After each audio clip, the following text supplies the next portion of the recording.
The knife came at Emily Carter, fast blade catching fluorescent light as it arced toward her small frame.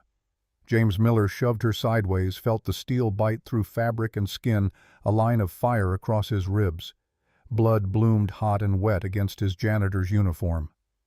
Richard Donovan stood in the doorway, smile cold and surgical in the half-dark of the practice room. "You think you're special, Miller? You're just the guy who mops floors." 12 hours earlier, James had been invisible. Now he was bleeding for a child who wasn't his. But that moment was still ahead, right now in the present tense of memory. It was 2016, and Sarah Miller lay in a hospital bed at Cook County, her body eaten hollow by cancer. James held her hand, 32 years old, and watching his wife die at 30. The machines beeped their steady countdown. Emma slept in the plastic bassinet beside the bed, 2 years old, and unaware that her mother had maybe an hour left. Sarah's voice came thin and ragged. "Promise me 3 things." James couldn't speak. His throat had closed around the words he needed. "Take care of Emma. Don't let grief make you hard. And someday when you're ready, let yourself love again." He nodded because that was all he could manage. Sarah squeezed his hand with strength she shouldn't have had, left her eyes fierce despite the morphine haze. The machines flatlined 6 minutes later. The nurses came. James stood there holding Emma and feeling the world tilt sideways into a shape he didn't recognize. 8 years passed. James Miller, 42, now lived in a double-wide at Riverside Trailer Park on the south side of Chicago.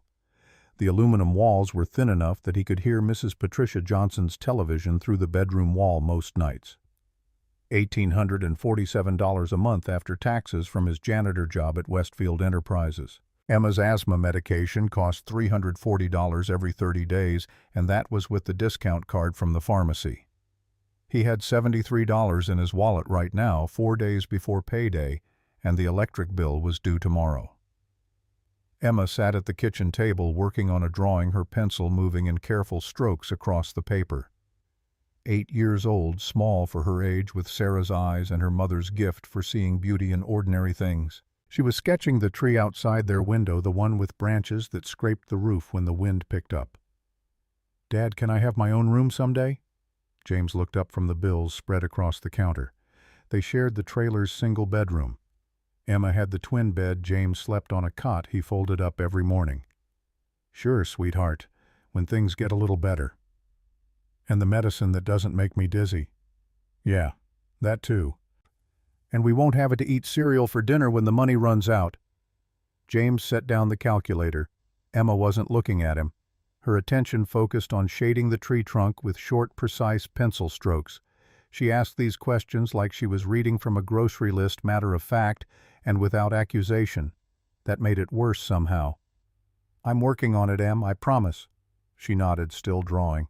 The pencil was one of Sarah's, a 6B graphite stick from the art set she'd used before the cancer made her hands shake too badly to hold anything.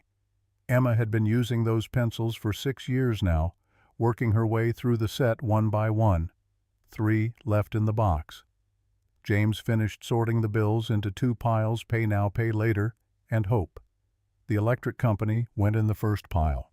The credit card statement went in the second. He grabbed his work jacket from the hook by the door, navy blue with Westfield Enterprises, embroidered over the breast pocket in silver thread that had started to fray. "Mrs. Johnson's coming over at 10:30. You be good for her." "I'm always good for her." "I know, but I'm your dad. I have to say it anyway." Emma smiled at that, the expression transforming her serious little face into something that made James's chest ache. She looked so much like Sarah in those moments that he had to glance away. The night shift at Westfield started at 11. James clocked in at the service entrance on Monroe Street, nodded to the security guard, a younger guy named Kevin who was working his way through community college, and took the freight elevator down to the sub-basement where the custodial staff kept their equipment. The building was 42 stories of glass and steel corporate headquarters for a tech conglomerate that did something with data analytics and cloud infrastructure. James didn't fully understand what went on in the offices he cleaned. He understood trash cans and vacuum cleaners and the specific chemical mixture that got coffee stains out of carpet without discoloring the fibers.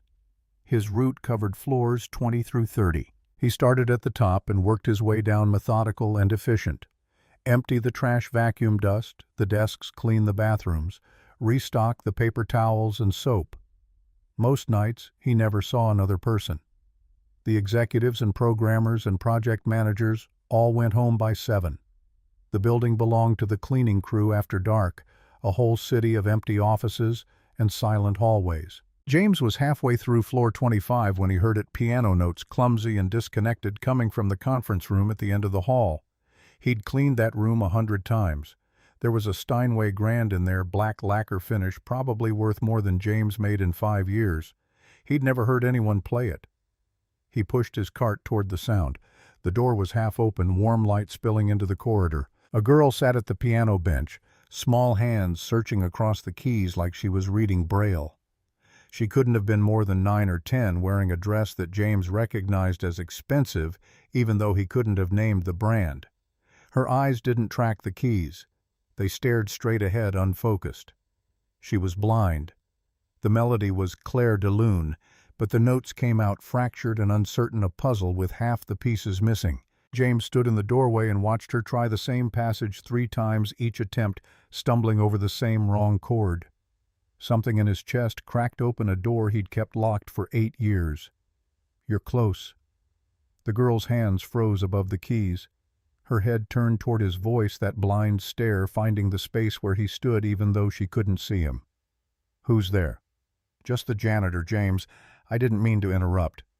"You play piano?" The question hit harder than it should have. James looked at his hands, scarred knuckles, calluses from mop handles, and industrial cleaning solution nails trimmed short and practical. These hands used to make music. Sarah would sit in the front row at every military orchestra performance, pregnant with Emma, and smiling like she held a secret the rest of the world hadn't figured out yet. "I used to, long time ago." "Can you show me this part? I keep getting it wrong." James should have said no. Should have finished his shift and gone home and kept the door locked on whatever lived in the space between those piano keys. Instead, he walked into the room and sat down at the second piano, a matching Steinway positioned at an angle to the first setup for duets. His fingers found middle C without conscious thought, muscle memory. 8 years dormant, suddenly awake and certain. He played the passage she'd been struggling with. The notes flowed like water, smooth and inevitable and alive. The girl's face lit up with something that looked like wonder. "It sounds like the ocean." Exactly. Music isn't just sound. It's emotion. It's color. It's everything you feel, but can't see. "I'm Emily." "Nice to meet you, Emily." "Can you teach me?" James hesitated. The smart answer was no. The safe answer. But Emily sat there with her hands resting on the keys, her whole body leaning forward like she was waiting for permission to hope, and James heard Sarah's voice in his memory. "Don't let grief make you hard." "Yes, I can teach you." Emily's smile could have powered the whole building. James checked his watch, 12:15. He had 4 hours left on his shift, but the floors could wait. He spent the next 90 minutes showing Emily how to feel the rhythm instead of counting it, how to let the melody guide her fingers, how to play not with her eyes, but with her heart. She learned fast, absorbing each lesson with the intensity of someone who'd been starving and finally found food. "Where's your mom?" James asked during a water break. "Working. She's always working. It's past midnight." "I know, she works a lot." Emily touched the silver bracelet on her wrist fingers, tracing the engraved letters. "My dad gave me this before he left. See with your heart." "That's what it says." "Your dad left 2 years ago. Just stopped coming home one day. Mom says he couldn't handle having a daughter who's different." The casual way she said it, like she was describing the weather, made James want to find Emily's father and explain some things about responsibility and cowardice. Instead, he asked, "What does your mom do?" "She's the boss of the whole building. I wait for her up here because it's quiet and nobody bothers me." The boss of the whole building. That would make Emily's mother, Rebecca Carter, CEO of Westfield Enterprises. James had seen her exactly twice in the 8 months he'd worked here, once in the lobby, shaking hands with some suited executive, once stepping out of her private elevator on the 40th floor while James was emptying trash cans. She'd looked right through him both times, the way people looked through janitors and delivery drivers and anyone else who serviced the infrastructure of their lives without being part of the actual machinery. "Does your mom know you're here this late?" "She knows I wait in the building. I don't think she knows exactly where." James filed that information away with a growing sense of unease. A 9-year-old blind girl wandering a 42-story office building after midnight while her mother worked somewhere far above. The wrongness of it sat heavy in his stomach, but it wasn't his business. He was just the janitor. Emily needed someone to see her, and her own mother was too busy running a company to notice. They played until 2 in the morning. James taught her the complete version of Clair de Lune, watched her fingers find the right keys with increasing confidence, heard the music transform from broken fragments into something whole. When he finally said goodnight and went back to his cleaning cart, Emily called after him. "Will you come back tomorrow?" James knew what the right answer was. The safe answer. The answer that kept him employed and invisible and protected from complications. But Emily sat alone at that piano, looking small and hopeful, and James thought about Emma drawing with Sarah's pencils in a trailer where the bedroom walls were thin enough to hear the neighbor's television. "Yeah, I'll come back." The next 3 weeks fell into a pattern. James would start his shift at 11, work through floors 30 to 26, then spend an hour teaching Emily before finishing the rest of his route. She progressed faster than anyone he'd ever taught her, blindness forcing her to develop an ear that most sighted students never achieved. She could hear a piece once and reproduce it nearly perfectly, her fingers finding the patterns through repetition and feel. Mrs. Johnson commented on the change in James during their brief morning conversations when he picked up Emma. "You seem lighter somehow, less weighed down." James didn't know how to explain that he'd found a door he thought was sealed shut, and behind it was something that felt almost like purpose. He'd spent 8 years in survival mode: work, pay bills, take care of Emma, sleep, repeat. The piano had been Sarah's world, something that died with her because touching those memories hurt too much. Now he sat at a Steinway at 2 in the morning teaching a blind girl how to make music, and for the first time since the hospital in 2016, James felt like he was doing more than just enduring. Emma noticed too. "You've been humming." "Have I?" "Yeah, in the morning when you make breakfast. You haven't done that in forever." James didn't have a good response to that. He focused on cracking eggs into the pan, scrambling them with the efficiency of someone who'd made this meal 1,000 times. Emma sat at the table working on a new drawing, Emily at the piano, her hands on the keys and musical notes floating up like birds. She'd never met Emily, but James had told her about the lessons, and Emma had filled in the details with an artist's imagination. "You really like teaching her, huh?" "Yeah, sweetheart, I really do. Mom would be happy about that." The words hit like a fist to the solar plexus. James stood there with the spatula in his hand, eggs forgotten, feeling the weight of promises he'd made in a hospital room 8 years ago. Sarah had told him not to let grief make him hard. She'd told him to find love again when he was ready. She'd believed in second chances and open doors and the possibility of joy after loss. Emma went back to her drawing. James finished the eggs and slid them onto plates, his hands steady, even though something fundamental had shifted in his chest. That night James arrived at Westfield at his usual time.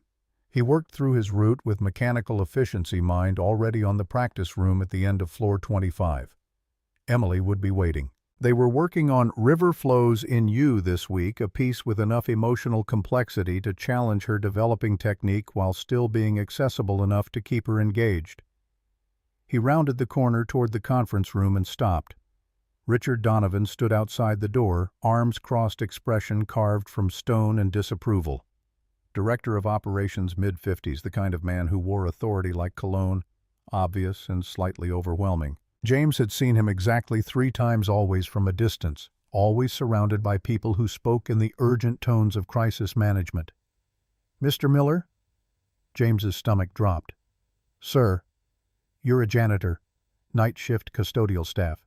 "Correct." Yes, sir. Can you explain why you've been spending your work hours in the executive conference room with the CEO's 9-year-old daughter? The question was a trap. Any answer James gave would sound wrong. He settled for the truth because lying seemed pointless. I've been teaching her piano. She's very talented. You've been teaching her, without authorization, without background checks, without anyone's knowledge or consent. She was alone. She needed someone to. What she needs is not your concern. You're paid to clean floors and empty trash cans. You have no authorization to interact with executives' family members. You certainly have no authorization to spend unsupervised time with a minor child after hours. The words fell like hammer strikes, each one driving James further into a corner he hadn't seen coming. Richard's face held no anger, just cold professional calculation. This was a man solving a problem, and James was the problem. I was helping her.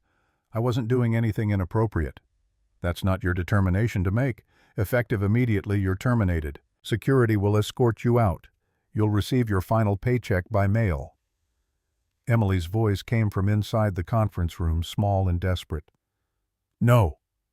He didn't do anything wrong. He was teaching me. Richard's expression didn't change. He gestured down the hall where 2 security guards had appeared. Kevin and an older man James didn't recognize. They approached with the awkward determination of people who knew this sucked but had jobs to protect. Please don't take him away. He's my teacher. He's my friend.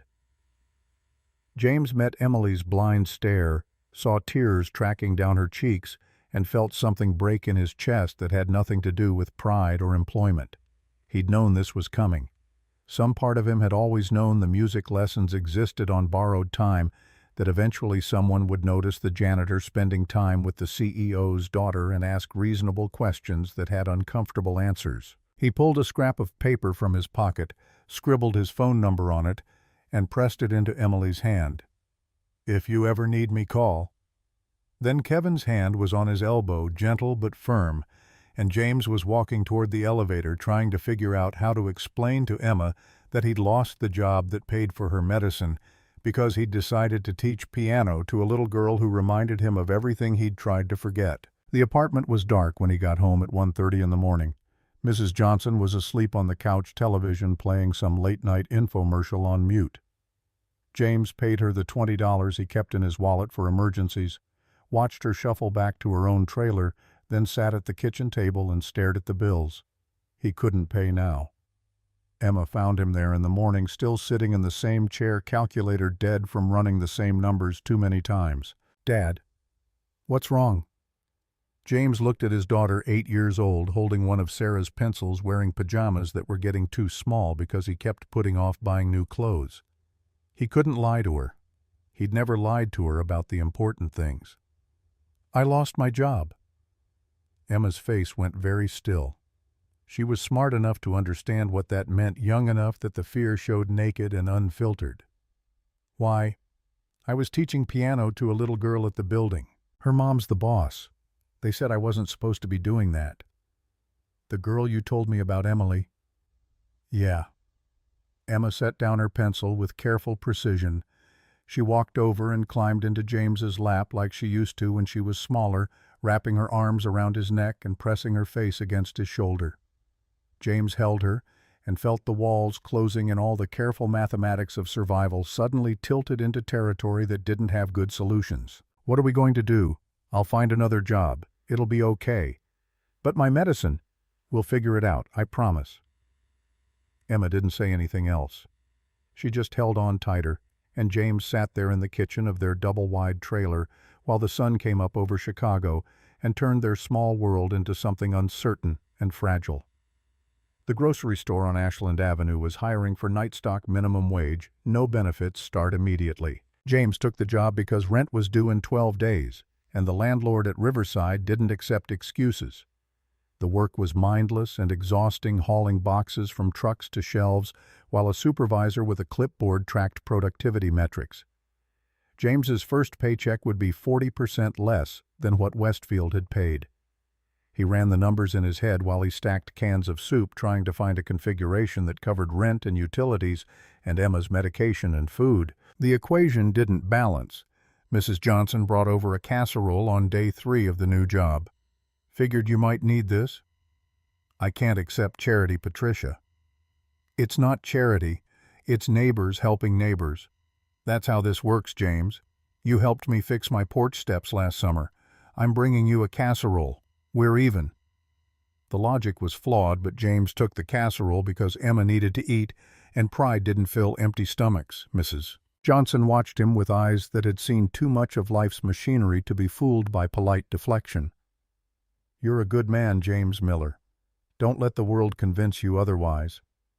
I got fired for doing the right thing. That's not how it's supposed to work. The right thing never works how it's supposed to, but you do it anyway. That's what makes you decent."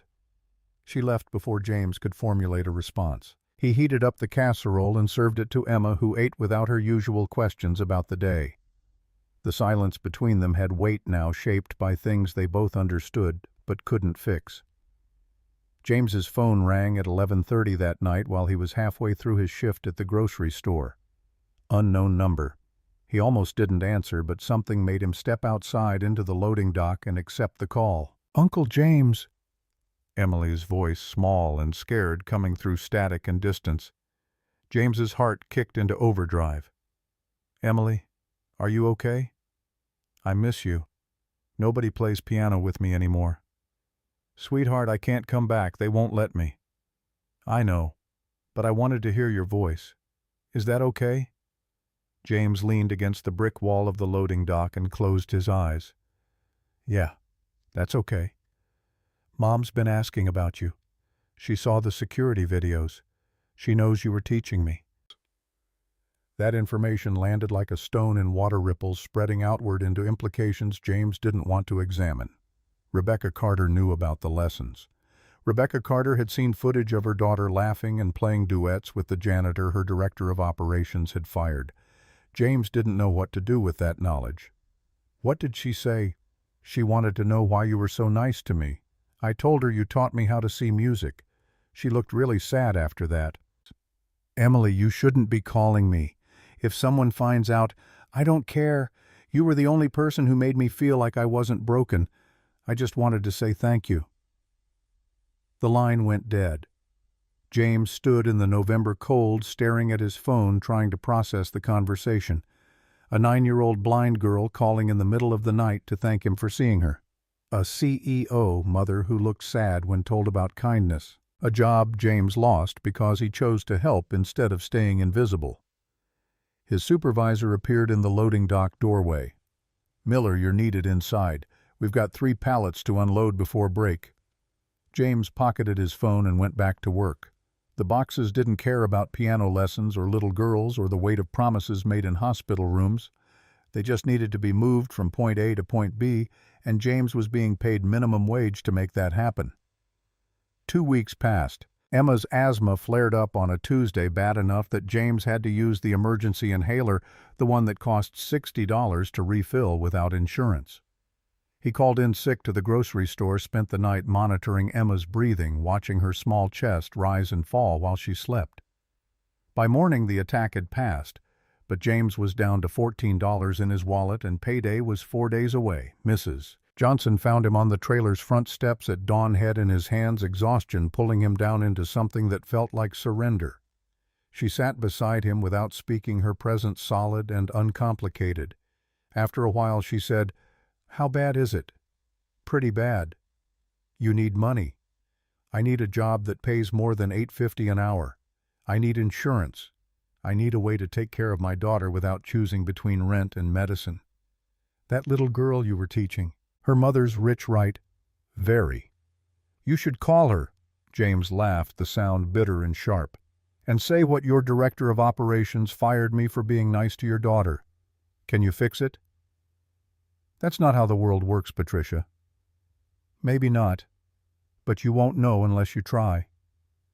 The old woman stood up, joints creaking with arthritis and age, and made her way back to her own trailer. James sat on the steps and watched the sun climb over the industrial skyline of South Chicago, turning everything copper and gold. His phone buzzed in his pocket. Unknown number again. He stared at it for 3 rings before answering. "Mr. Miller." A woman's voice, professional and controlled, the kind of voice that belonged to someone accustomed to being obeyed. James's pulse kicked up. "This is James. This is Rebecca Carter. We need to talk." Rebecca Carter sat in the lobby of Riverside Trailer Park at 9 in the morning on a Saturday, her Mercedes sedan conspicuous among the rust bucket pickups and decade-old sedans that populated the gravel lot.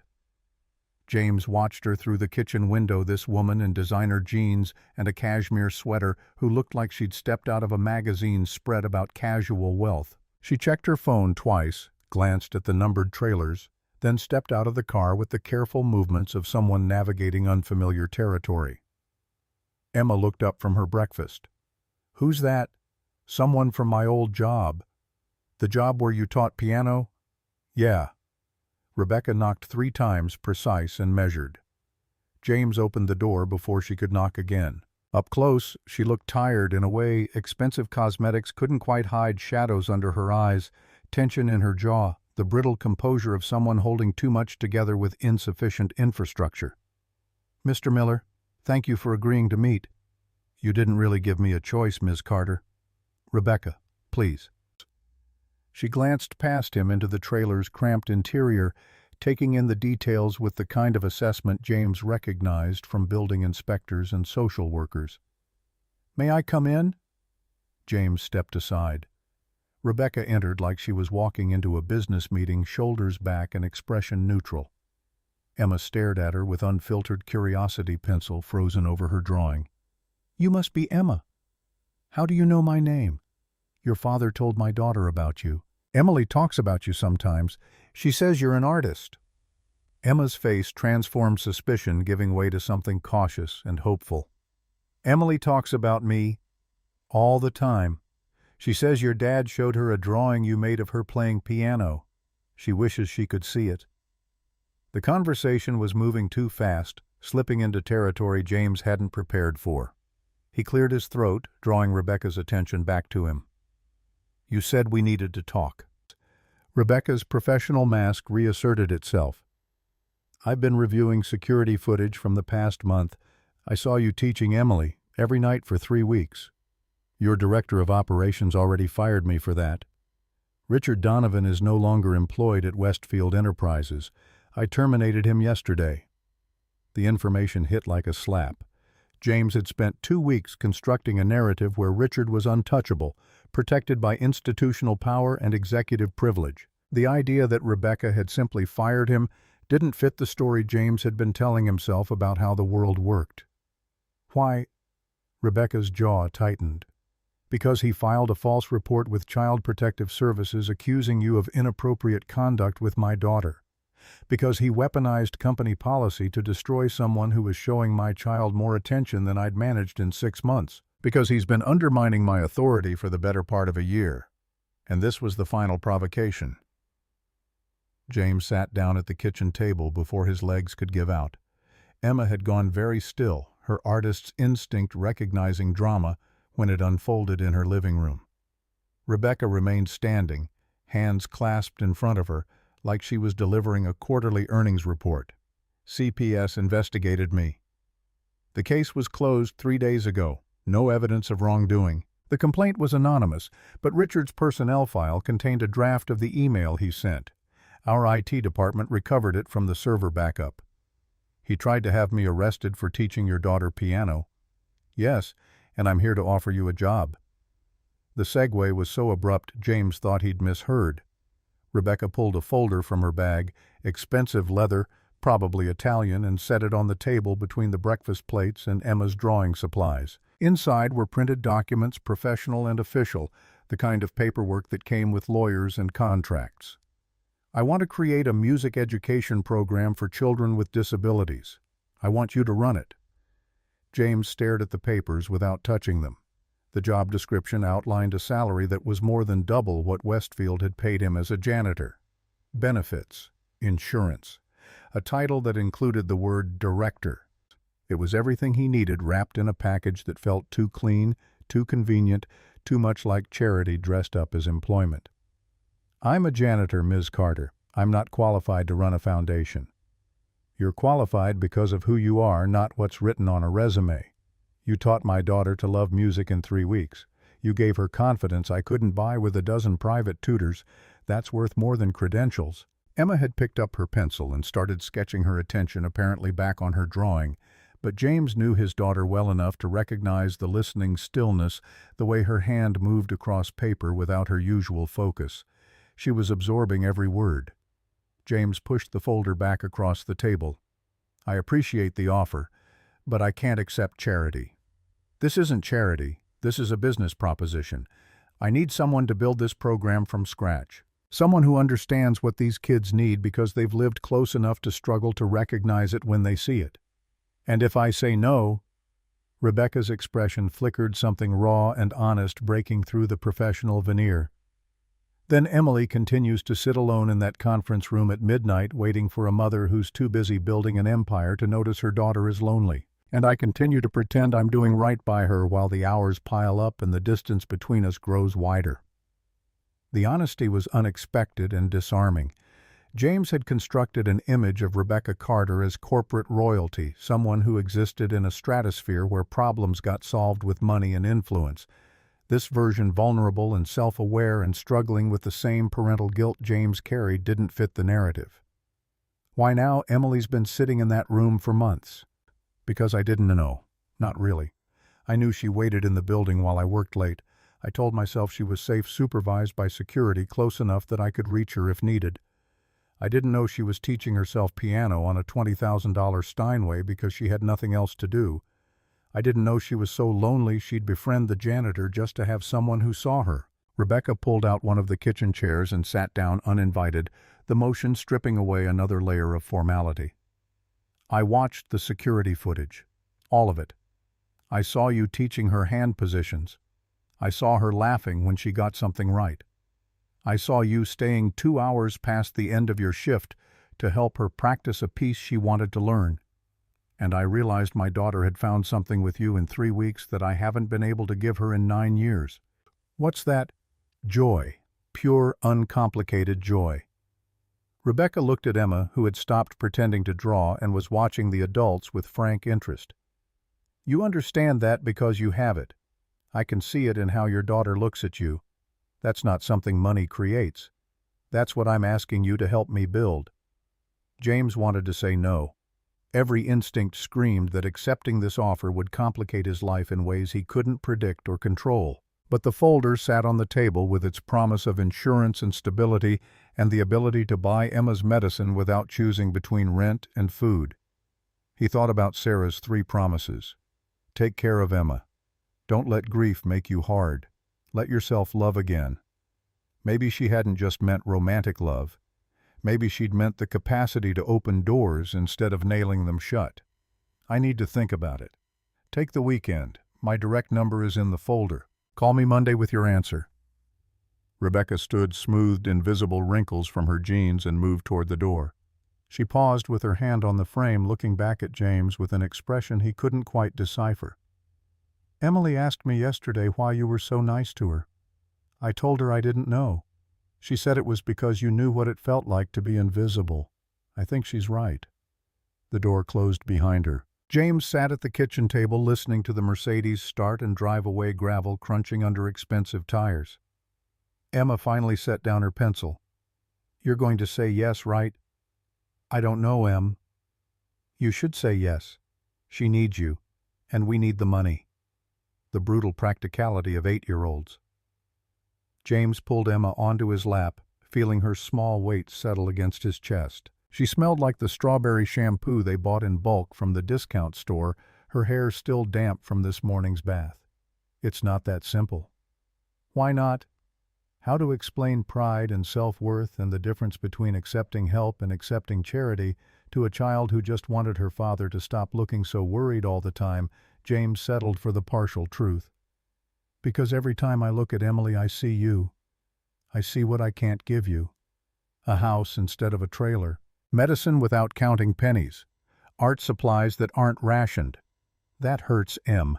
It hurts to see what you deserve and know I can't provide it."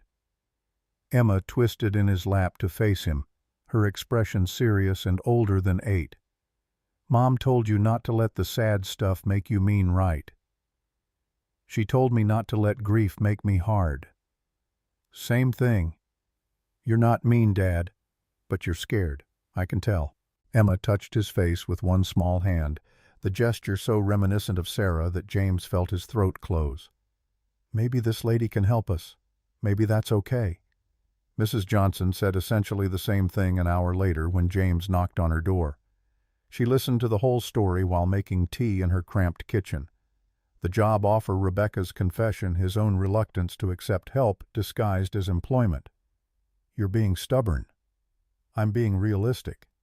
You're being proud. There's a difference." Patricia poured tea into mismatched mugs, the ceramic chipped but clean.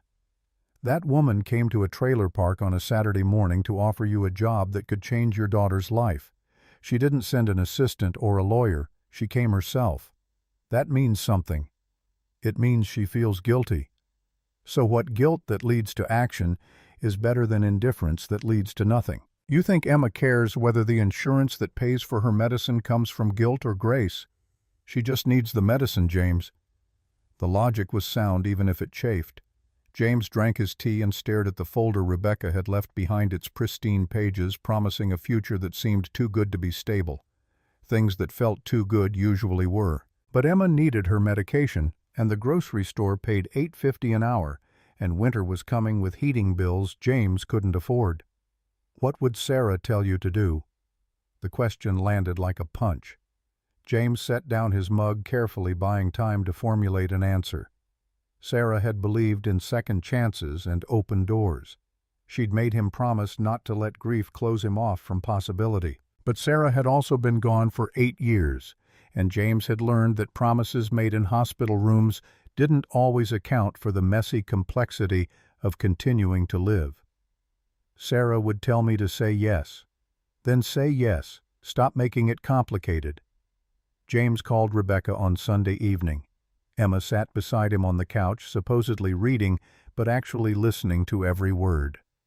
The phone rang twice before Rebecca answered, her voice cautious. "James? I'll do it. 6-month trial. If it doesn't work, I walk away. No hard feelings." "Agreed. Can you start Monday?" Monday. James had expected a week, maybe 2, to transition from the grocery store job. Rebecca apparently operated on a different timeline. "I've already drawn up the paperwork. Come to my office at 9.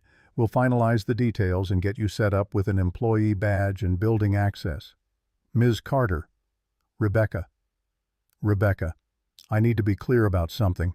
I'm doing this for Emily, your Emily, because she deserves someone who sees her, and apparently that's not something you can outsource to private tutors or au pairs. But I'm also doing this because my daughter needs medicine and we need a place to live that doesn't have walls thin enough to hear the neighbor's television. This is a transaction, not charity." Silence on the other end of the line, long enough that James wondered if he'd pushed too hard. Then Rebecca's voice came back, stripped of its professional polish. "I understand. Monday at 9. Thank you, James." The call ended. Emma launched herself at James' arms around his neck and face pressed against his shoulder. "We're going to be okay."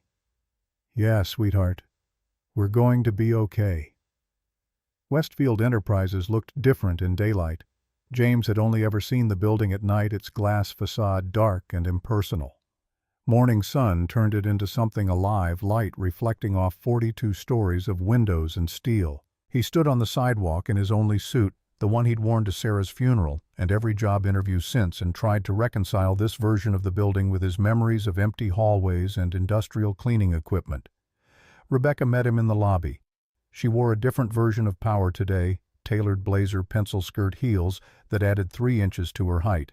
This was CEO Rebecca, the woman whose face appeared in Forbes and Bloomberg, who ran a company worth billions and made decisions that affected thousands of employees. The weekend version in jeans and cashmere seemed like a different person entirely. "Right on time. Good. Come with me." They took her private elevator to the 40th floor. Rebecca's office occupied the entire corner of the building, windows on two sides, offering views of downtown Chicago that probably cost more per square foot than James's entire trailer. The furniture was minimalist and expensive, the kind of design that looked simple until you noticed the craftsmanship. A photograph sat on the credenza, Emily at maybe 7 years old, smiling at something off camera, her eyes unfocused but her expression radiating happiness. Rebecca followed his gaze. That was taken at her birthday party, one of the few where I was actually present instead of on a conference call in another room. The admission hung in the air between them. James didn't know what to do with Rebecca's confessions, these small revelations of parental failure that she offered up like wounds that needed witnessing. He focused on the paperwork spread across her desk instead: employment contracts, insurance documents, direct deposit forms. The salary we discussed is contingent on results. You'll have 6 months to build a pilot program. 12 students, all with varying disabilities. If you can demonstrate measurable progress, we'll expand to other cities. And if I can't, then we'll reassess. But I don't think that's going to be a problem. Rebecca slid a tablet across the desk screen displaying architectural renderings of a renovated space. This is the 23rd floor, currently empty. I'm converting it into a music education center. Soundproofed practice rooms, accessible instruments, adaptive technology for students with different needs. James scrolled through the images. The renderings showed a space that rivaled professional conservatories, grand pianos, recording equipment, even a small performance hall. The budget numbers at the bottom made his stomach clench: $2.3 million for renovations alone. This is too much. This is what it costs to do it right. I've been building companies for 15 years, James. I know how to allocate capital for maximum impact. This program will serve hundreds of kids over the next decade. That's not too much. That's investment. She spoke with the confidence of someone accustomed to being right about resource allocation. James couldn't argue with the logic even if the scale made him uncomfortable. He'd spent 8 years in a world where $340 for asthma medication was a crisis. Rebecca existed in a stratosphere where $2 million was a rounding error. When do we start? Today. I've already hired contractors. Construction begins tomorrow. In the meantime, I need you to develop curriculum, create student assessment protocols, and start recruiting instructors. Rebecca pulled out another folder, this one thick with research papers and program proposals. I've compiled information on existing music therapy programs, adaptive instrument technology, and successful case studies from schools across the country. Use what's relevant, discard what isn't. James took the folder, its weight substantial in his hands. This was real. Rebecca wasn't offering him a vanity project or a guilt-driven gesture. She was building infrastructure, committing resources, expecting results. The realization shifted something in his perception of her motivations. Why music? You could fund a dozen different programs. Why this specifically? Rebecca looked out the window at the Chicago skyline, her profile sharp against the morning light. Because Emily told me that music is how she sees the world. She can't read faces or body language or visual cues most people take for granted, but she can hear emotion in a melody, intention in rhythm, character in tone. You taught her that. You gave her a language for understanding what her eyes can't show her. She turned back to James, and for the first time since he'd met her, the professional mask dropped completely. I want other kids to have that. I want parents who are watching their children struggle with disabilities to see that there are doors nobody's opened yet. Maybe we can't cure blindness or deafness or autism, but we can give these kids tools to build meaning in a world that wasn't designed for them. James had entered this office prepared to dislike Rebecca Carter, prepared to see her as another wealthy executive assuaging guilt with checkbook philanthropy. But the woman standing in front of him was something more complicated, someone who'd built an empire and neglected her daughter in the process, who was trying to course-correct with resources and determination, who understood that money couldn't buy back lost time, but could maybe prevent other families from making the same mistakes. I'll need to hire at least 3 other instructors, people who understand both music and disability accommodation. Done. Post the positions today. I'll expedite the hiring process. And I'll need access to Emily. If she's going to be in the pilot program, I need to work with her regularly. Rebecca's expression shuttered professional distance reasserting itself. Emily's participation is contingent on your ability to maintain appropriate boundaries. No unsupervised contact. All lessons documented and scheduled through official channels. The words stung, even though James understood their necessity. Richard's false CPS report had created liability issues that couldn't be ignored. But hearing Rebecca reduce their relationship to appropriate boundaries felt like a betrayal of the 3 weeks of midnight piano lessons, the trust Emily had placed in him, the joy they'd built in that conference room. Understood. I'm not trying to insult you, James. I'm protecting both of you. The last thing this program needs is accusations of impropriety because we didn't establish clear protocols. The logic was sound. James nodded, swallowing his resentment. Rebecca handed him a key card embossed with his name and the title, Director of Music Education. The plastic was still warm from the printer. Welcome to Westfield Enterprises. Let's build something that matters. The next month passed in a blur of activity that left James simultaneously exhilarated and exhausted. He hired 2 additional instructors, a violin teacher with a master's in special education and a vocal coach who specialized in working with autistic children. He developed a curriculum that balanced traditional music theory with adaptive techniques for different disabilities. He tested instruments and software, interviewed potential students, created assessment rubrics that could measure progress for kids who learned in fundamentally different ways. Emma thrived on the change. The insurance kicked in immediately, replacing the emergency inhaler with a preventive medication that actually controlled her asthma. James moved them out of Riverside Trailer Park into a 2-bedroom apartment in Pilsen. Nothing fancy but solid and clean, with walls thick enough that Emma couldn't hear the neighbors. She got her own room for the first time in her life, decorated it with drawings she'd made over the years, started talking about art classes at school like they were possibilities instead of luxuries. Mrs. Johnson came to visit one Sunday afternoon, brought another casserole, and surveyed the apartment with satisfaction. You did good, James. I got lucky. You got what you deserved. There's a difference. Emily remained a presence at the edges of James's new life, scheduled and supervised and documented according to Rebecca's protocols. They had lessons twice a week in the newly renovated music center, always with another instructor present, always with detailed notes filed afterward.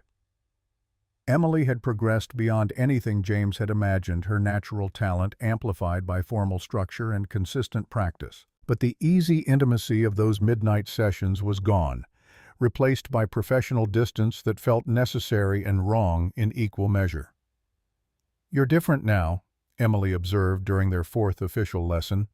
James was setting up sheet music on the piano braille transcriptions that cost $200 per piece, but allowed Emily to follow along independently. How so? You're careful, like you're scared of something. The observation landed with uncomfortable accuracy.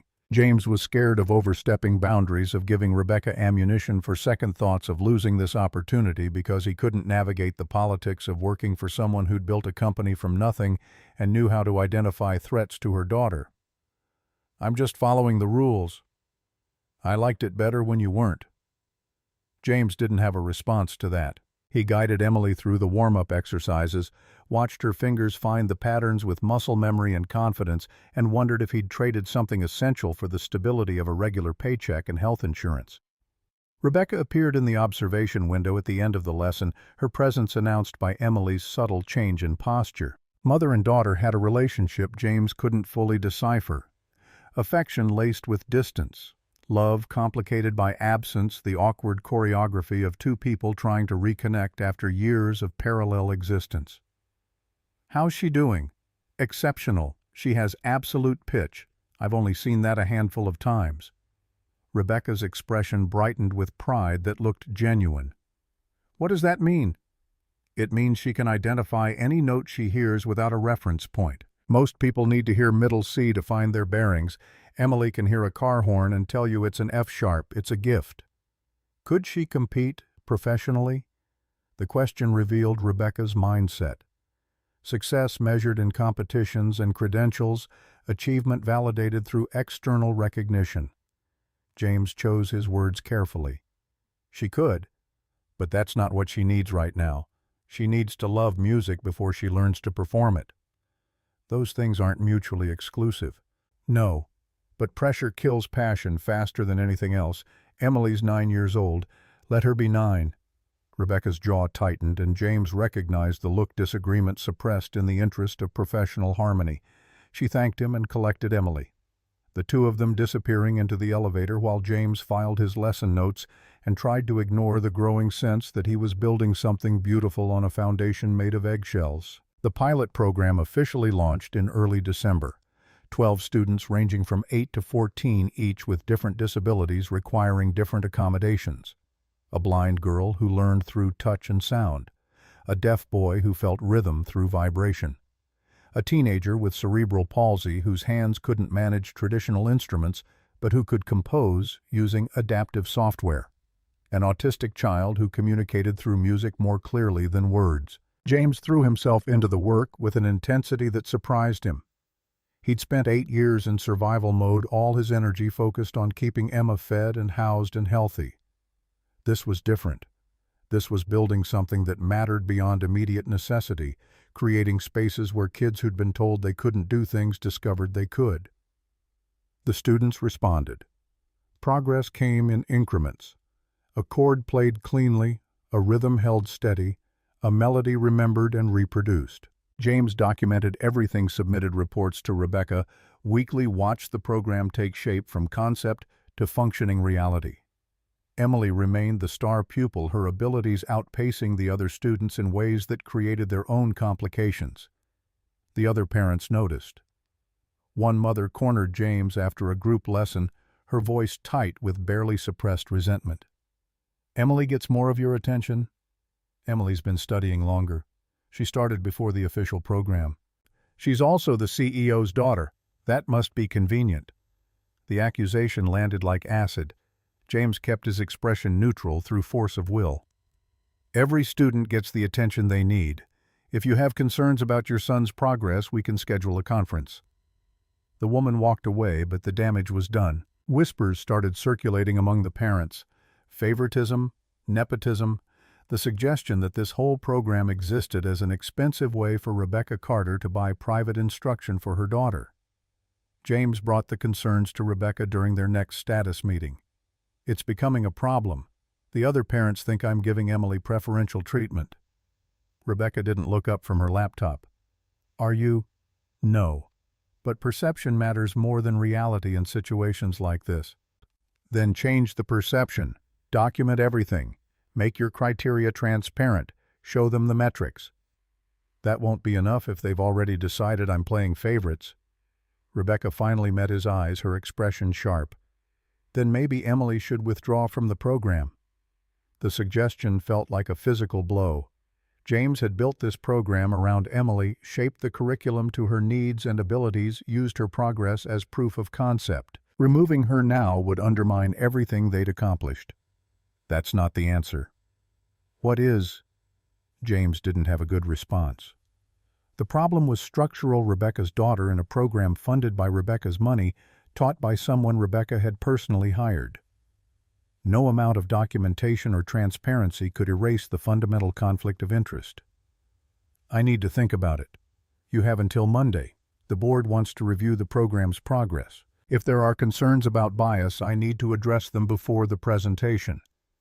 James left Rebecca's office feeling like the walls were closing in. He'd spent 6 weeks building something that mattered, and now politics threatened to dismantle it before the foundation had fully set.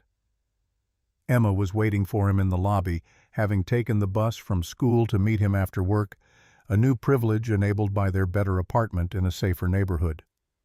"How was your day?" "Complicated." They walked to the parking garage where James's car, a used Honda Civic with questionable air conditioning but reliable transportation, waited on the 3rd level. Emma chatted about art class and a project she was working on, her voice bright with the unconscious optimism of childhood. James tried to focus on her words instead of the growing certainty that he'd built something beautiful that was about to collapse under its own contradictions. His phone buzzed as they pulled out of the garage. Unknown number. James almost sent it to voicemail, but something made him answer. "Mr. Miller, this is Linda Chen from the National Youth Music Scholarship Committee. I'm calling about Emily Carter." The National Youth Music Scholarship represented everything James had spent his adult life trying to avoid: institutional validation, public scrutiny, the kind of recognition that put spotlights on people who preferred shadows. Linda Chen explained the details with bureaucratic precision. Emily had been nominated. The committee had reviewed recordings of her performances. They wanted her to compete in the finals at Kennedy Center in Washington 3 months from now. Youngest candidate in the competition's 47-year history. First blind student to make it past preliminary rounds. James pulled into a Target parking lot and put the car in park. Emma watching him with growing concern. "Ms. Chen, I appreciate the call, but Emily's mother would need to approve this. I'm just her instructor." "We've already contacted Ms. Carter. She suggested we speak with you first. Something about wanting your professional assessment before making a decision." Rebecca punting the decision back to him felt like a test James hadn't studied for. He thanked Linda, ended the call, and sat in the Target parking lot watching Emma process the one-sided conversation she'd overheard. That was about Emily. "Yeah. She's going to compete. Maybe. I don't know yet." Emma went quiet, her artist's mind working through implications James couldn't see. After a moment she asked, "Are you worried she'll win?" The question cut straight to the concern James hadn't articulated even to himself. Emily winning a national competition would validate everything he'd built: proof that disabled kids could compete at the highest levels, evidence that the program worked. But it would also cement the perception of favoritism, confirm every suspicious parent's belief that James had invested disproportionate energy into Rebecca Carter's daughter. "I'm worried about what happens either way." They drove home in silence. James made dinner while Emma worked on homework at the kitchen table, the domestic rhythm soothing even as his mind churned through scenarios. Rebecca called at 8 after Emma had gone to bed. "Linda Chen said you seemed hesitant." "I'm concerned about optics. Every parent in the program already thinks I'm playing favorites with Emily. Her winning a national competition won't help. And if we don't let her compete, if we hold her back because other people are uncomfortable with her success." The question framed the issue in terms James couldn't easily refute. Holding Emily back to manage other people's jealousy was its own kind of failure, a different betrayal dressed up as fairness. "What does Emily want?" "She wants to do whatever you think is best. She trusts your judgment more than mine." The admission landed heavy. Rebecca's voice carried an edge of something that might have been envy or regret or simple exhaustion. James rubbed his eyes, feeling the weight of expectations he hadn't asked for but couldn't escape. "Let her compete. We'll deal with the fallout." "Thank you. I'll inform the committee tomorrow." Rebecca hung up without further discussion, leaving James alone with the certainty that he'd just made a decision that would have consequences he couldn't predict.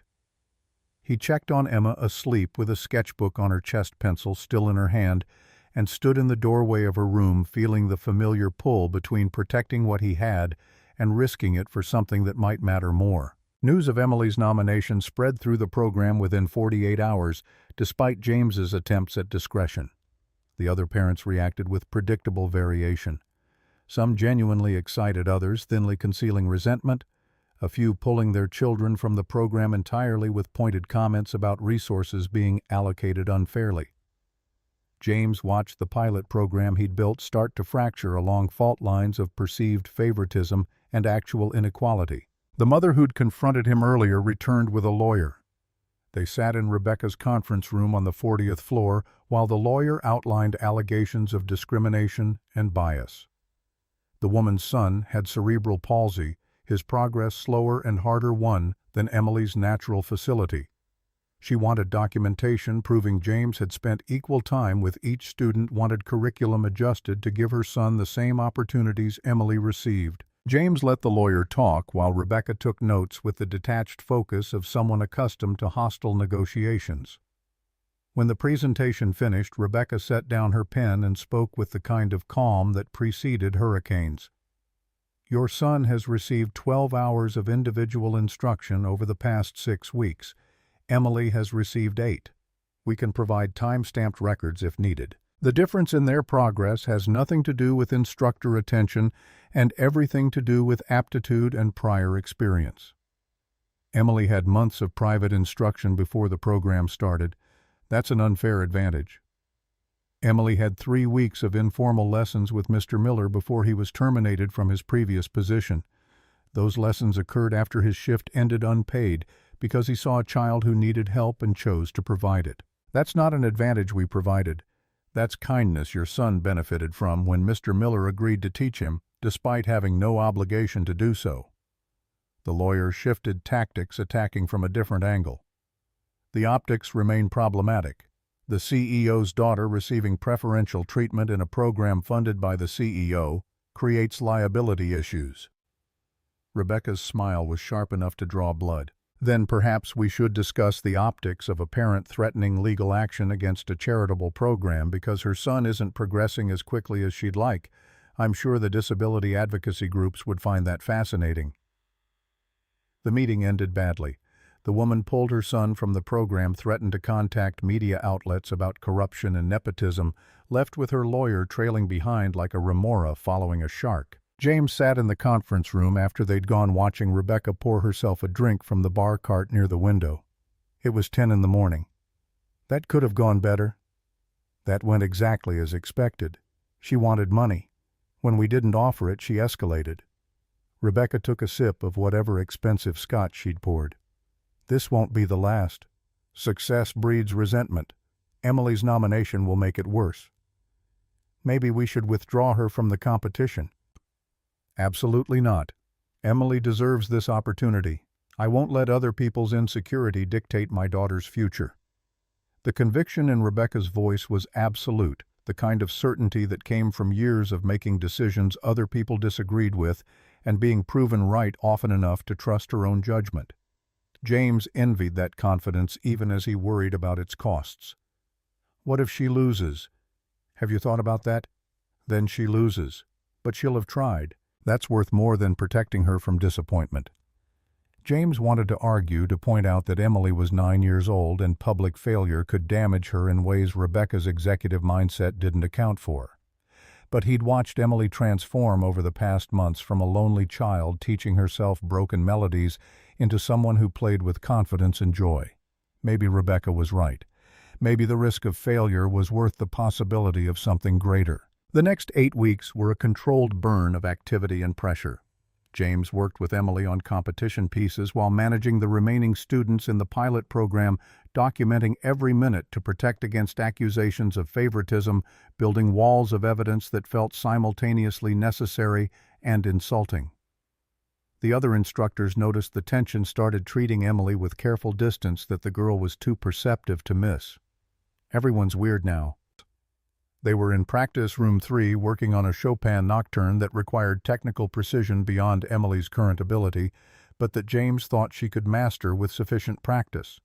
Emily's hands moved across the keys with mechanical accuracy, the music technically correct, but emotionally flat.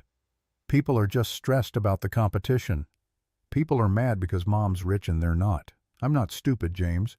The casual deployment of his first name, something she'd started doing in the past month, despite his gentle corrections, felt like intimacy he shouldn't encourage. But Emily used it with the unconscious familiarity of someone who'd decided they were friends and didn't see why adults needed so many rules about professional distance. It's complicated. It's not. They think you like me better because of my mom. But that's not why you like me. Emily played the difficult passage again, her fingers finding the notes with increasing confidence. You like me because I was lonely, and you remembered what that felt like. The observation landed with the force of truth spoken by someone too young to understand the weight of what they'd articulated. James had been lonely, was still lonely in ways he didn't examine too closely, the kind of isolation that came from being the only parent in a world designed for couples, the only broke person in conversations about summer camps and college funds, the only one carrying grief that had aged past the point where people offered condolences. "You're not lonely anymore, Em. You have friends in the program. You have your mom. I have you. That's different." James didn't know how to respond to that. The line between instructor and surrogate father was territory he'd been trying not to cross, but Emily navigated it with the certainty of someone who'd already made her choice about what their relationship meant. He redirected to the music-safer ground and spent the next 40 minutes helping her find the emotional truth beneath the technical requirements. Rebecca observed from the hallway, her presence invisible to Emily, but tracked by James through the practice room's one-way glass. She'd been doing that more often lately, watching lessons, studying the interaction between her daughter and the man she'd hired to teach her. James couldn't decipher what she was looking for. Validation threat. Evidence of whatever hypothesis she was testing. After the lesson ended, and Emily left with her assistant, a college student Rebecca had hired specifically to provide supervision, Rebecca entered the practice room. She wore what James had started thinking of as her working uniform tailored suit, minimal jewelry, hair pulled back with architectural precision. This was CEO Rebecca, the version that made decisions affecting thousands of employees and millions of dollars. She's ready. She's 9 years old, preparing to compete against teenagers who've been training for years. I'm not sure ready is the right word. "You don't think she can win?" James chose his response carefully. "I think she has the talent. Whether she has the emotional resilience for that kind of pressure is a different question. She has you. That's more than most of these kids get." The statement carried implications James didn't want to examine. He focused on gathering sheet music, straightening chairs, the physical tasks that gave his hands something to do while his mind worked through conversational terrain that felt increasingly unstable. "I'm her instructor, Rebecca, not her father." "You're the first man who's stuck around since her dad left. That makes you something even if we don't have a word for it." James stopped moving sheet music held in hands that had suddenly forgotten their purpose. Rebecca stood near the piano, backlit by the winter afternoon sun coming through floor-to-ceiling windows, her expression difficult to read against the glare. "What are you asking me?" "I'm not asking anything. I'm observing.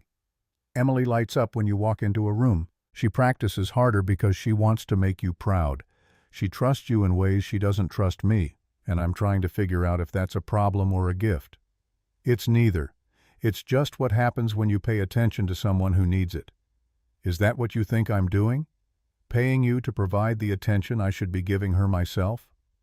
The question was barbed, designed to provoke honesty James had been carefully avoiding. He set down the sheet music and met Rebecca's eyes, saw something in her expression that looked like genuine curiosity laced with vulnerability. "I think you're trying to fix a problem you created by throwing money and infrastructure at it.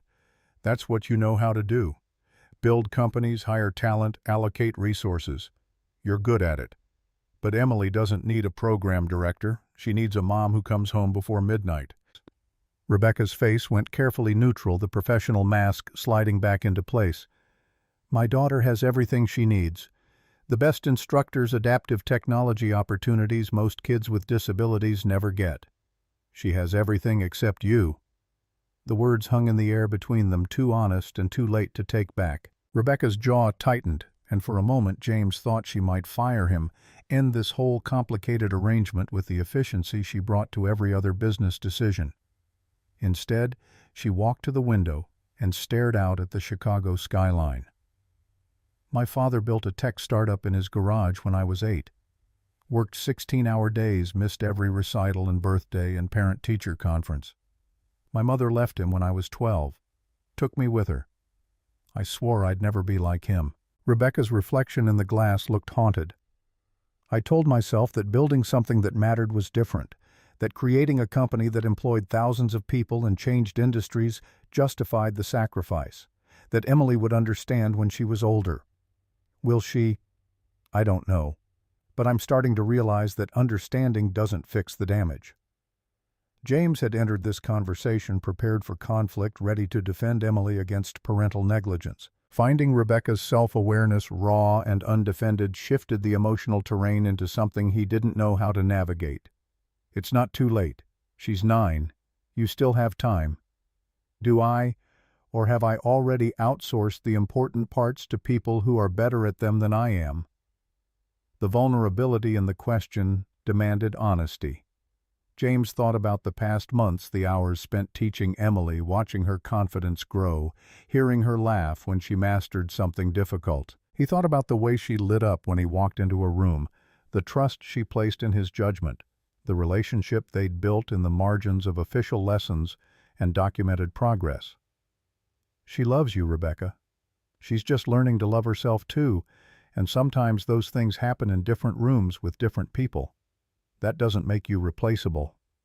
Rebecca turned from the window, her eyes bright with emotion she was fighting to contain. Thank you for teaching her, for seeing her, for caring when you didn't have to. I didn't have a choice. Some kids demand to be seen, and Emily's one of them. The moment stretched between them, heavy with things neither could articulate. Then Rebecca's phone buzzed with the aggressive insistence of executive emergency, and the vulnerability shuddered back behind professional competence. She checked the screen, frowned, and looked up at James with an expression he couldn't decipher. Richard Donovan is in the building. Security says he's trying to access the 23rd floor. James's stomach dropped. Richard had been fired 3 months ago, cut loose with a severance package and a non-disclosure agreement that apparently hadn't included staying away from the building. The 23rd floor housed the music program, a dozen kids currently in afternoon lessons, Emily among them. Rebecca was already moving toward the door heels, clicking on polished floor with the sharp rhythm of someone used to crisis management. James followed his mind racing through worst-case scenarios. Richard had lost everything because of this program: his job, his reputation, his carefully constructed revenge against the woman who'd destroyed him years earlier. Men with nothing left to lose made dangerous decisions. They took Rebecca's private elevator down to 23, the descent happening in silence, weighted with shared anxiety. The doors opened onto chaos, security guards surrounding a man in an expensive suit gone shabby at the edges, Richard Donovan looking like he'd aged a decade in 3 months. His eyes fixed on Rebecca with an intensity that made James step instinctively between them. You destroyed me.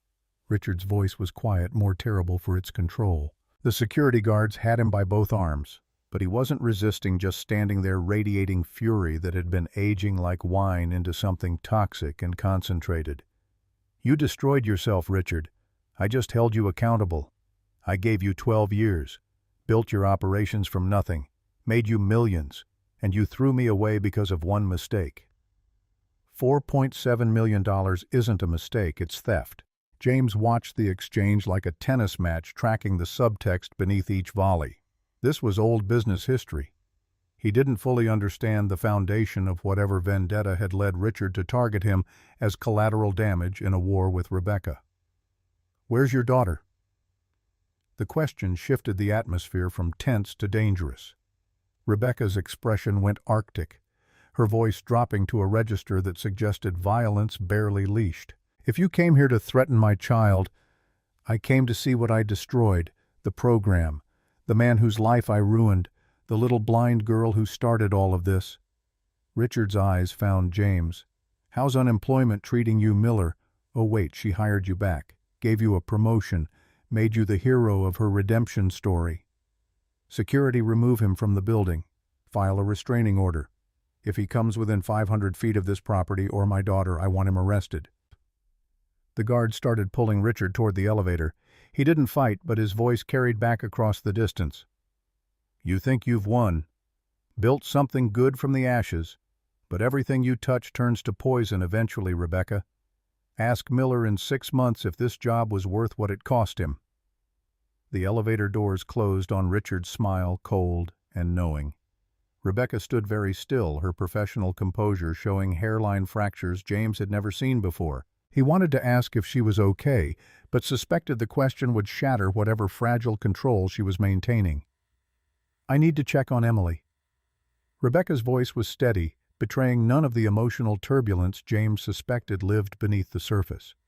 They found Emily in practice room 7 with her instructor, a violinist named Sandra, who specialized in students with visual impairments. Emily was working through a Bach prelude, her concentration absolute, apparently unaware of the drama that had unfolded 30 feet away.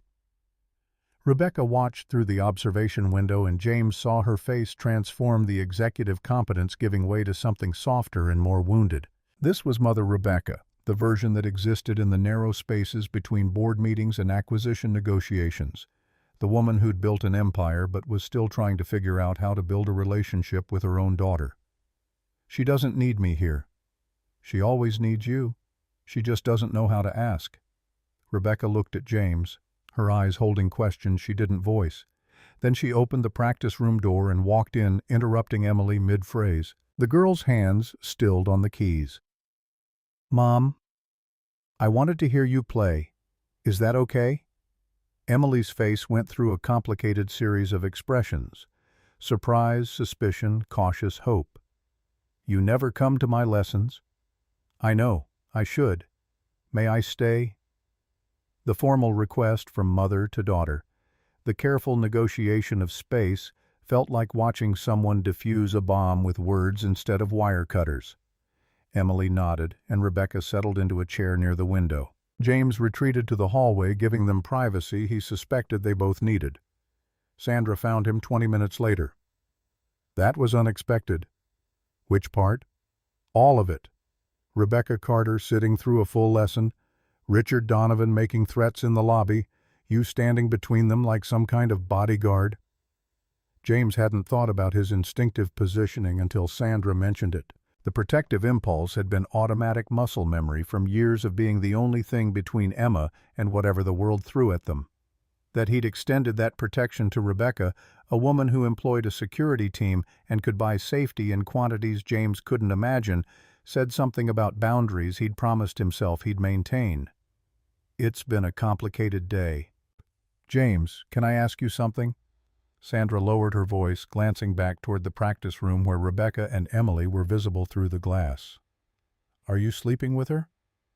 The question hit like cold water. "What? No, absolutely not." "Okay, good.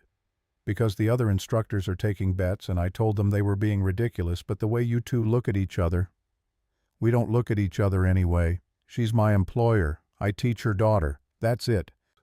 Sandra held up her hands in surrender. "Okay, I believe you. But maybe be aware that other people are watching and making assumptions."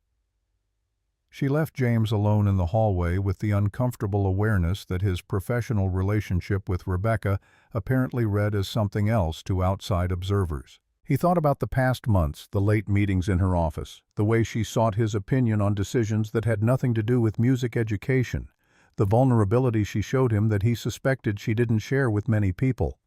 Nothing inappropriate had happened, but Sandra was right about the way they looked at each other, the attention that passed between them carrying weight beyond employer and employee.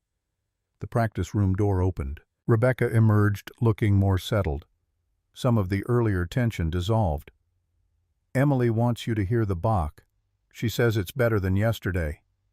James spent the next 40 minutes listening to Emily play with her mother, in the room the girl's performance transformed by the presence of an audience she actually cared about impressing.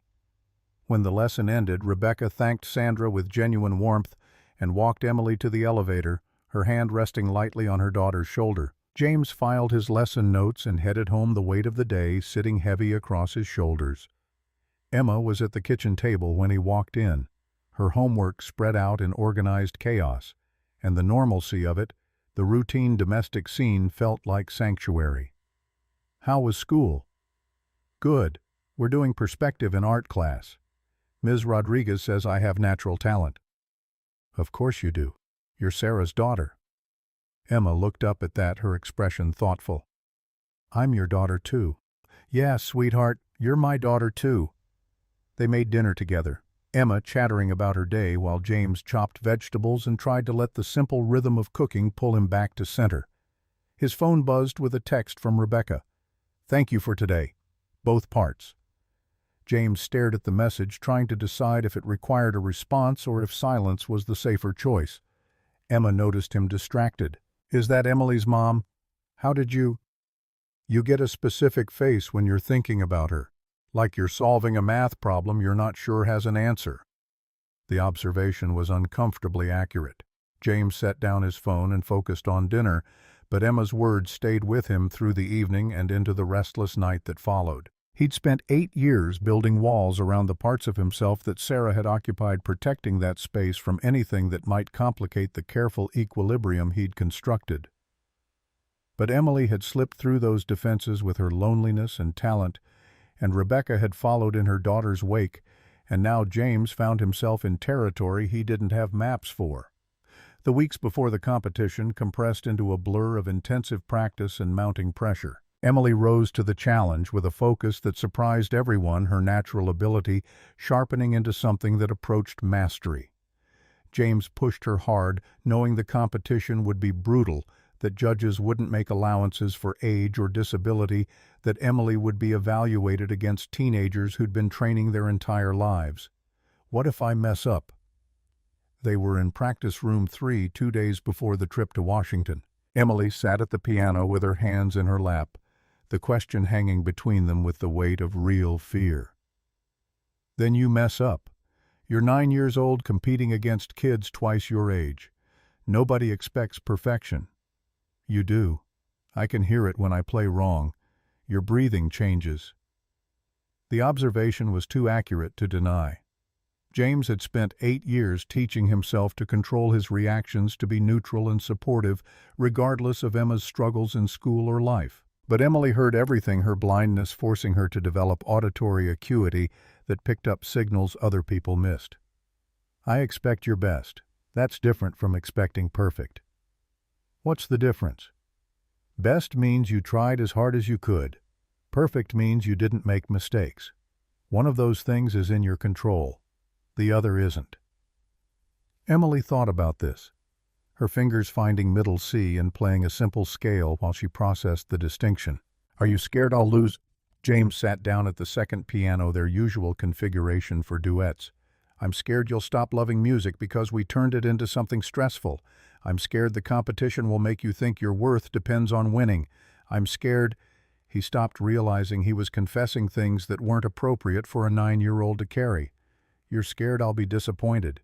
Yeah, I won't. I already won. I got you. The simple declaration hit harder than poetry.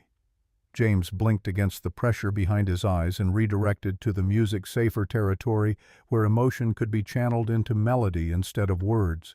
They played River Flows in You as a duet, their hands finding the rhythm together, two pianos creating something larger than either could produce alone. Rebecca watched from the observation window, her presence noted but not acknowledged. When the piece ended, she entered the practice room carrying 3 plane tickets. We leave tomorrow at 6 a.m. I've arranged for Emma to come with us. Mrs. Johnson will stay at your apartment to handle anything that comes up. James stared at the tickets, trying to process the implications. You're bringing Emma to Washington. Emily asked if she could come. She wants Emma to hear her compete.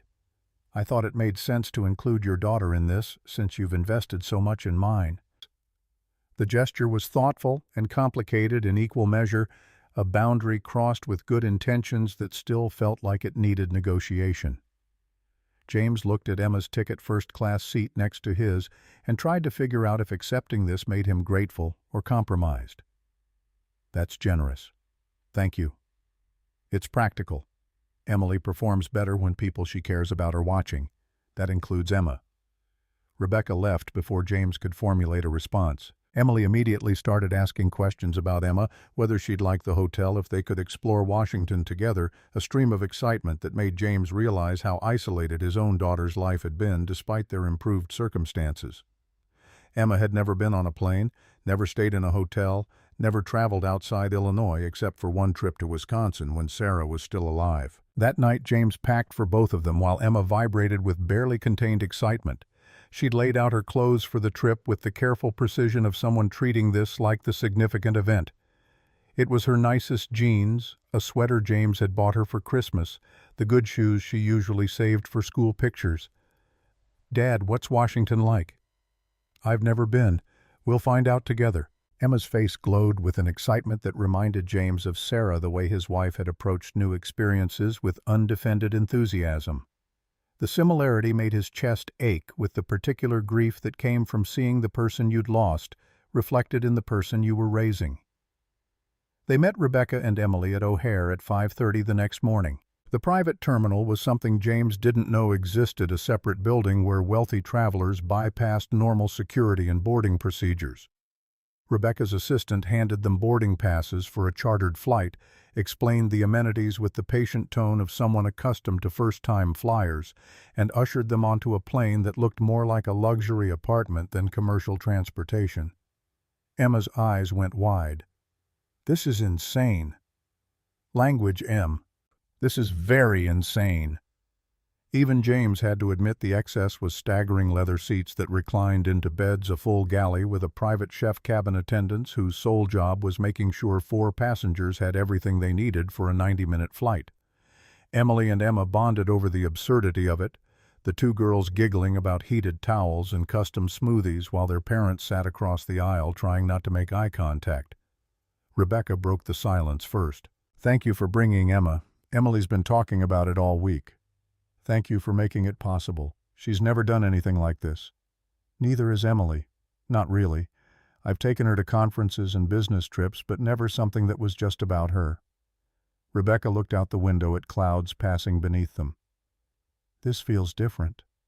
James wanted to ask what she meant, but the cabin attendant arrived with coffee, and the moment dissolved into logistics.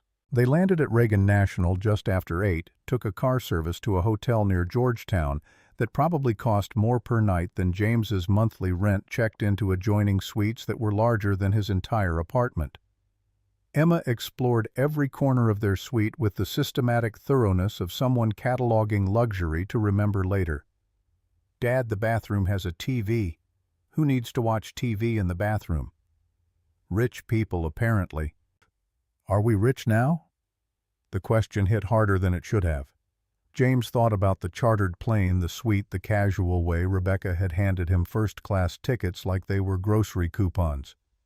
"No, sweetheart, we're just visiting Rich."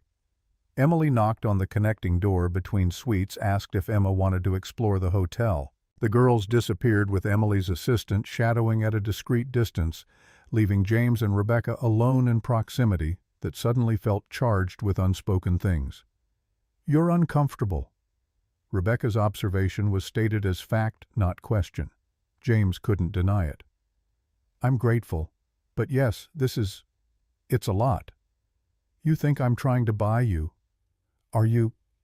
Rebecca set down her coffee with careful precision. "I'm trying to give Emily a memory she'll carry her whole life. You and Emma are part of that. If that makes you uncomfortable, I apologize, but I'm not going to pretend we have the same resources or that offering you access to mine is somehow inappropriate. It creates debt, obligation, only if you let it. I'm not keeping score, James, I'm just—" She stopped, seemed to recalibrate. "I'm trying to do better, be better, for Emily. That includes acknowledging the people who've helped her when I couldn't." The vulnerability in her voice diffused James's defensiveness.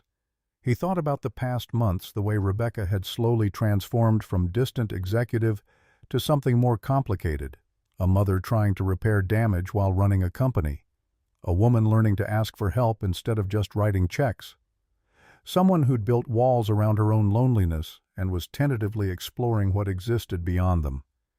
"Okay, thank you. This means a lot to Emma." "Good. Now let's make sure Emily doesn't have a panic attack before tomorrow's performance." They spent the afternoon at the Kennedy Center. Emily getting familiar with the performance hall's acoustics, the piano she'd be playing, the logistics of a competition that would be broadcast on PBS and attended by judges whose credentials read like a who's who of American classical music. James watched Emily's confidence waver as the reality of what she was attempting became concrete. That evening, the 4 of them had dinner at a restaurant Rebecca had reserved, the kind of place with sommeliers and 7-course tasting menus. Emily and Emma sat together, the 2 girls creating their own world of inside jokes and whispered secrets. James and Rebecca occupied the other side of the table, their conversation careful and professional, until the wine arrived and Rebecca's guard started slipping. "I'm terrified she'll fail." "She won't fail. She might not win, but that's not the same thing." Tell that to the board members who think this program is expensive vanity. Tell that to the parents who pulled their kids because they thought Emily was getting preferential treatment. If she loses it, validates every criticism. James leaned forward, keeping his voice low so the girls wouldn't hear. Emily's 9 years old, playing against teenagers. The fact that she's here at all is remarkable. Don't put your business problems on her shoulders. You're right. I know you're right. But knowing and feeling are different things. They finished dinner in companionable quiet, Rebecca visibly trying to let go of the pressure she'd been carrying. Emma fell asleep on the car ride back to the hotel, her head resting against James's shoulder with the trusting weight of childhood. He carried her up to the suite, tucked her into bed, still in her clothes, and stood in the doorway watching her sleep the way he'd done every night since Sarah died. Rebecca appeared beside him, her presence quiet. You're a good father. I'm trying to be what she needs. You're succeeding. Emma's lucky to have you. James thought about luck, about the randomness that had given him Sarah, and then taken her away, about the chain of circumstances that had led him to teach a blind girl piano and end up here in a Georgetown hotel suite the night before a national competition. Luck implied chance. But standing here with Rebecca watching Emma sleep, while Emily practiced scales in the next room, James wondered if some things happened because you'd built the infrastructure for them, even if you hadn't planned the specifics. The competition began at 2 the following afternoon. The Kennedy Center was packed with parents and music educators and journalists covering what the program described as the future of American classical music. Emily was scheduled 5th out of 12 performers, the youngest by 4 years, the only blind contestant, the girl whose story had already been picked up by NPR and the Washington Post. James sat in the audience with Emma and Rebecca, the three of them a unit that looked more like family than employee and employer. Emily took the stage when her name was called, her assistant guiding her to the piano bench and then retreating. The hall went silent. Emily's hands found the keys. She played the Chopin nocturne they'd worked on for weeks, the piece that required technical precision and emotional depth in equal measure. The notes flowed like water, each phrase building on the last, the music telling a story about loneliness and hope and finding beauty in darkness. James forgot to breathe. Beside him, Rebecca's hand found his and squeezed the gesture, unconscious and desperate. Emily played like someone who understood that music was language for things words couldn't hold. She played like she was 9 years old and fearless and completely present in this moment. When the final note faded, the hall erupted. The standing ovation lasted 45 seconds. Emily stood at the piano, her face radiant with an emotion James recognized as pure, uncomplicated joy. She'd come here scared of failing and discovered something better, the certainty that she belonged.